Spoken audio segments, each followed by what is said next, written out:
हमारे इस चैनल मैथिली गंगा को लाल बटन दबाकर सब्सक्राइब करें व घंटी के निशान का बटन दबाएं ताकि सभी नए वीडियो आप तक तुरंत पहुंचे बिल्कुल मुफ्त।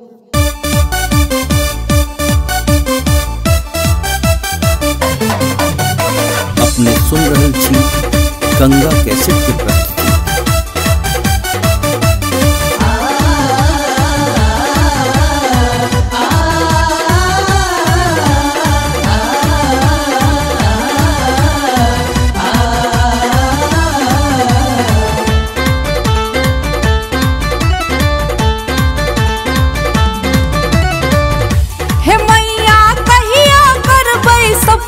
हमर साकार ये करियो कोनो जोगार ये ना हे मैया कहियो करबै सपना हमर साकार ये करियो कोनो जोगार ये ना।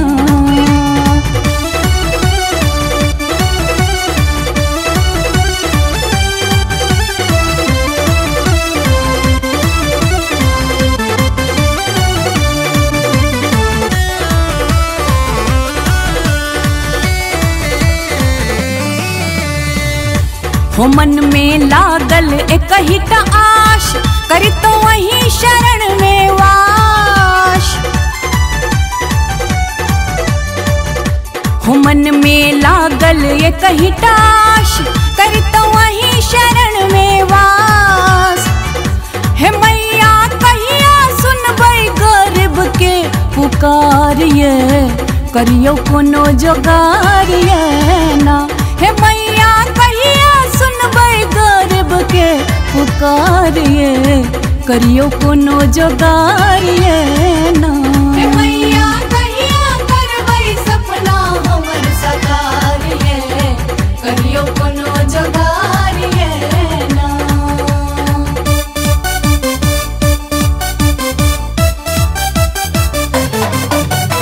अपने सुन रहल छी गंगा कैसेट के प्रस्तुति।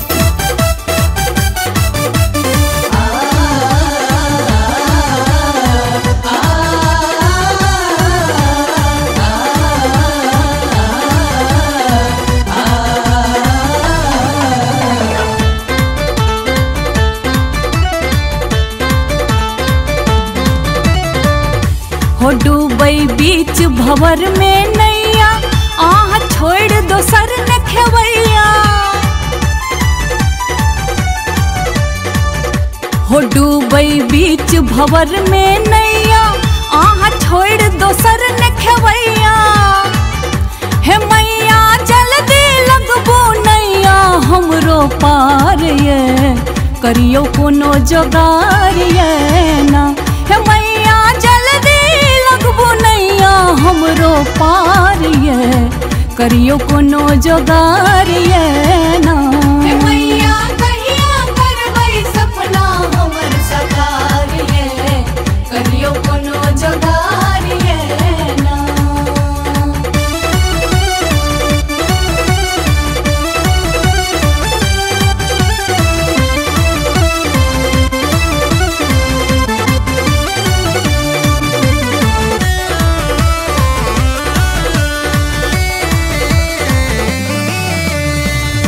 हो दुनिया करैया टा खेल बेटियां हाँ के बकले।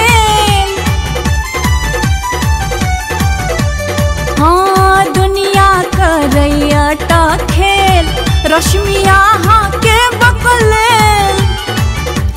गीत लिखल गोविंद से करियो कने विचार ये करियो कोनो जोगार ये ना।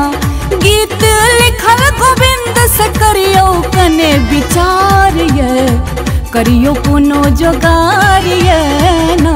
हे मैया कहिया करबै सपना हमर साकार ये करियो कोनो जोगार ये ना।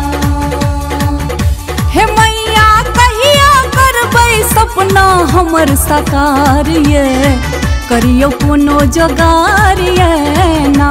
हे मैया कहिया करबै सपना हमर साकार ये करियो कोनो जोगार ये ना। हमारे इस चैनल मैथिली गंगा को लाल बटन दबाकर सब्सक्राइब करें व घंटी के निशान का बटन दबाएं ताकि सभी नए वीडियो आप तक तुरंत पहुंचे बिल्कुल मुफ्त।